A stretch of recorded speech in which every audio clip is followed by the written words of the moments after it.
Go ahead. Hi, my name is Mariama Keita, and please give it up for Dr. Njakiri Damages. Welcome to the show. My name is Dr. Damages. We're coming to you from the greatest city in the world, New York City. New York City is so great that New York Knicks is now the most valuable basketball team in America. For those of you who do not know the Knicks, watch them in action. Watch him come down.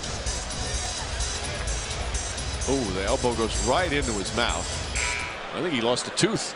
Now we've got it. Our great camera. The tooth is in his mouth, and he spits it out. No, you gotta save that. Well, get it in some milk, quick. Sometimes you may lose a tooth to be the most valuable team in America.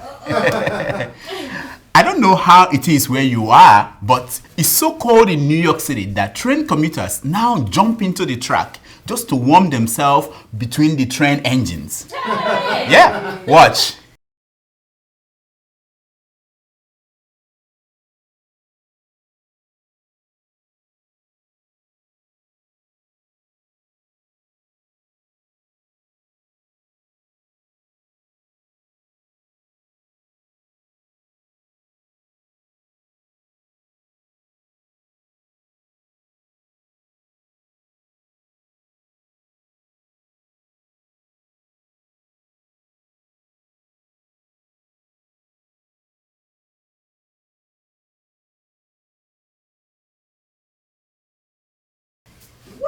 Oh yeah, what a pity. Wow. Did you all watch the inauguration of President Barack Obama? Yeah. Oh yeah. It was an elegant event. Yes, sir. About 1 million people went to DC to witness this absurd event. Hey. Once again, the swearing in of a Kenyan man as the president of America. Obama does not hide it anymore. In fact, during the parade, a surprise float showed up. Watch.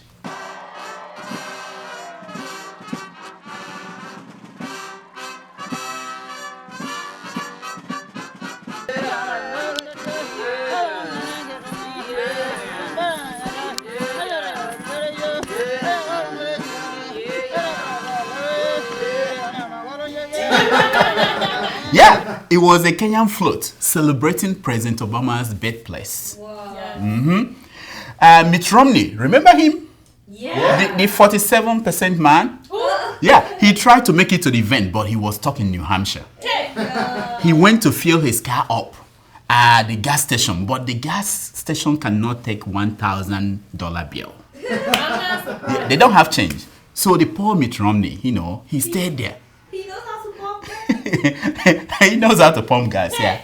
That hiccup really saved Obama because Mitt Romney had this plan to pick up Donald Trump on the way and to go and meet the Chief Justice and deliver an important document to the Chief Justice of the Federation. Yeah. So, what do you think about Obama's speech? I say, for me, I say so. Yeah. He talked about makers and takers, gays and lesbians, Lakers and Clippers. I mean, I wasn't impressed. There was nothing like the only thing we have to fear is fear itself. What? And and there was nothing like think not what your good luck can do for you. Think of what you can do for good luck. Well, it turned out that it wasn't only me that was bored. Even Sasha Obama was bored. She let out this yawn that we now know brought about this Arctic freeze. Watch. This generation of Americans has been tested by. This generation of Americans has been tested by. I don't blame her at all. It was so boring. Beyonce came to sing the national anthem. Whether she sang or not is something that a team of FBI agents are now investigating. All we know is that she opened her mouth and closed them at the appropriate time. Her lips also moved in sync.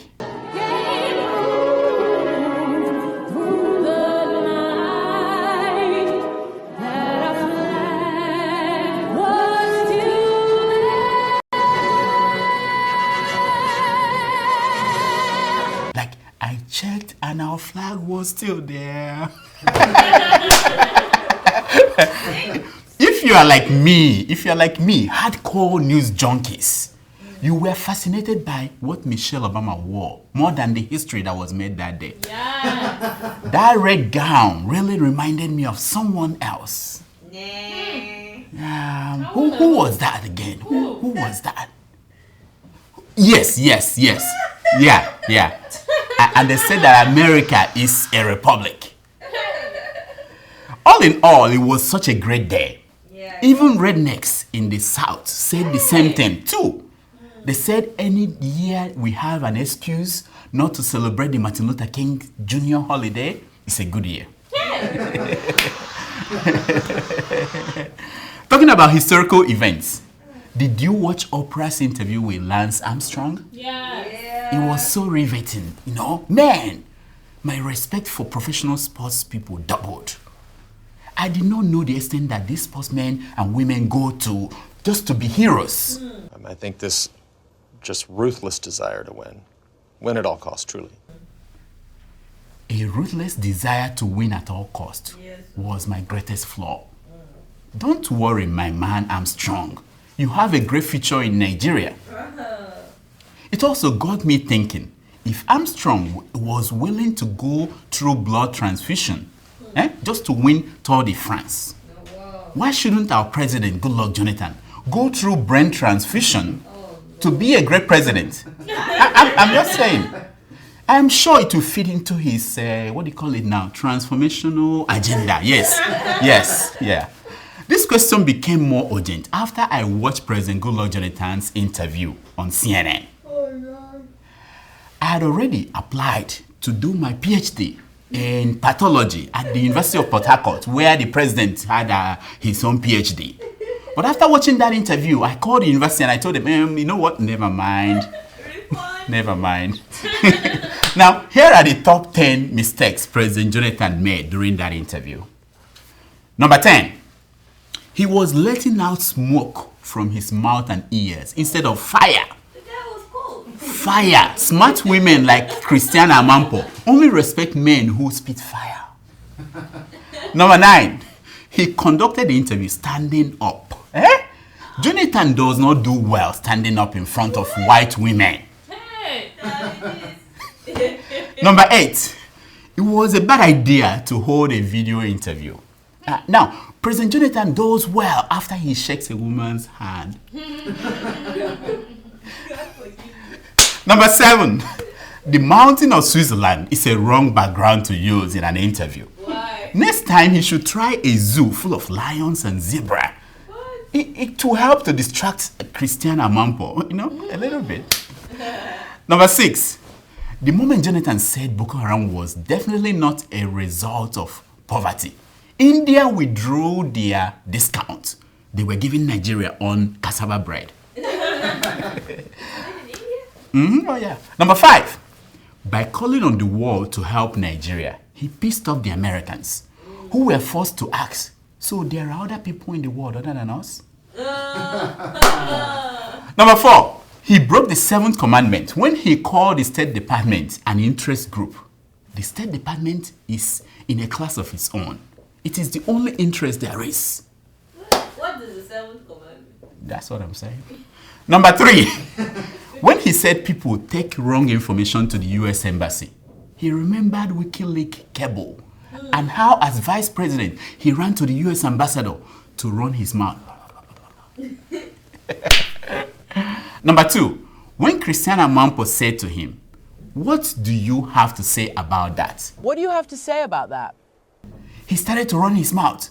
Meanwhile, all men across the world know that when a woman asks you, "What do you think about that?" the right answer is to say nothing. The number 1 mistake that Jonathan made was going back to Nigeria after that disastrous interview. If I were him, I would have gone to Russia and applied to go to the moon. These are the headline news from Nigerian newspapers this week. Attack on the Emir of Kano, a wake-up call, says Babangida. It looks like it's starting to hit home. How many wake-up calls do you need? Even hotel clerks have a limit on the number of wake-up calls they make. No nation on earth can fight Islam and succeed, says Sheikh Gumi. I'm confused. I thought the difference between Islam and terrorists is clear. Maybe. I don't know.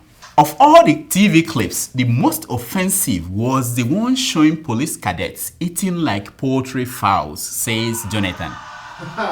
The soup is so small, and then, you know the funniest thing? 50 people to one fish. 50 people to one fish. Just take a look at this. There you can see the fish. There you can see they're sharing the fish. Now this fish, it's just one piece of fish now will be shared among 50 recruits. Please, Mr. President, don't insult fowls. Jonathan's visit to police college meaningless, says House Committee. I agree. The president did not come with broom, he did not come with paint, he did not come with cement or machete. It's meaningless. NYSC member can't read, write or speak good English, says Brigadier General Nnamdi Okorie Afia. And so, do we know if the general can speak English too? The question is, can they stand at attention? That's what matters. That's it. Wow, you're really good at that. I did my NYSC, unlike you. Obasanjo is a leader we can trust, says Jonathan. Maybe with $16 billion for electric supply, but never, never, never you trust him with your daughter, whether she's fine or no fine. I have returned to PDP, says former Governor Ojuzo Kalo. To do what, sir? To do what? Okay, other than join the Chop Chop party. To do what? Why are you treating people like poultry chicken? Says Jonathan. Yeah, good question. Treat them like chicken or poultry, not poultry chicken. No. I was never a coup plotter. I was just involved in coup consultancy, says Obasanjo. Me too. I was never an armed robber. I was just involved in robbery consultancy. You are a failure, says Obasanjo to Governor Okorocha of Imo State. I trust Obasanjo on this one. It takes a failure to know a failure. It's time for your emails. A love letter. Wadada, wadada, love letter. Wadada, wadada, hey. So you're back. Yes, sir, doctor. Well, welcome back. Thank you. All right. Go ahead. Read the emails. Our first email is from Okunshol in Russia. He wrote, Dear Dr. Damages, your show is getting interesting and I'm getting more addicted to it. Please, with the advent of you two damsels, one of whom is your assistant. Hey! Hey! Thank you! Hey! Thank you! Lucky you. Thank you. I want to fly to New York, not minding to become a Muslim so that I can marry the two of them. Hey! Marry? Wow. Two wives? 2 wives. I can only be one. The only one. But if it is unacceptable, I can manage any of them. Hey, I don't like the way he sounds. Manage, yeah. I don't like that. At least they are not from Egypt. And they are above 13. And I am not a senator. Hey. They were recommended to me by my colleague in the hospital for 2 reasons. He said 1, as a cure for being addicted to your show, doctor. I guess your show is good. I don't know. Number 2 is that whenever they are with me, I will not be hypertensive when I think about Nigeria. Well, Godwin, you're lucky. I really tried. I tried to talk to them. I advertised you. I marketed you. I did everything. I showed them your picture. That your fake picture with your fake tooth and everything. And they were okay. One of them wanted to fly, not this one. The other one wanted to fly to Russia to come and see you. Everything was going well until they discovered that you live on Karl Marx Street. That was when they pulled out. They said, no, we're not doing this. America already has one foreign-born socialist president. And the State Department said they don't want any other one. So, I'm sorry. Next. Our second email is from Aminu in Columbus, Mississippi. And he says, "Hi, damages. I will not ask you how many times I called your name, because I believe it's more than once. We all know her reaction to your examples when she came back from Germany. So this should be kind of a warning for you to keep your mouth shut now that she has gone back. We do not know what her reaction will be if she comes back. Is that clear?" Aminu, I talked to you yesterday. Was it not yesterday? Last week. You see, me and Patience Jonathan, we are close. You know, she will have been in my hospital today. If not that I didn't come, my stethoscope was missing the day she wanted to come here. So don't worry. You know, we already had our discussion, and I want you to watch my projection and her reaction. It's still the same. We will see who spoke first. Now, watch Patience Jonathan's reacting to us as soon as her plane landed in Abuja. Watch. But at the same time, I will use this opportunity to tell those few ones that are saying that anybody that goes to Villa or Aso Rock, that the person will die. They mention Abacha, they mention Stella Obasanjo, they mention Yaradua, and other people. But those people, why didn't they mention those ones that went there with their families and succeeded? Madam, we appreciate the thumbs up. But so you know, it's not over until the fat lady sings. Our third email is from Tawfiq Ramat. He sent Dr. Damages this picture. And he says, "Dear Dr. Damages, you know head slapping and its variances of talking to one's head is seriously in vogue in Nigeria. Take a look at the attached photo of students on a school assembly ground somewhere in Lagos on Monday. There can be no better way to demotivate and despair a young man."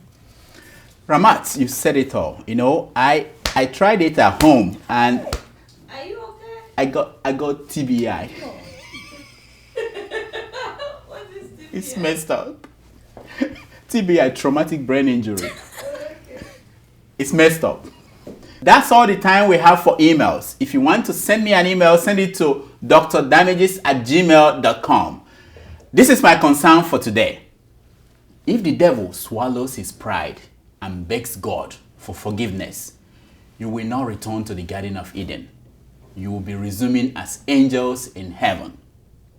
That's our show for today. Until next week, I'm Dr. Damages. I diagnose. You heal yourself.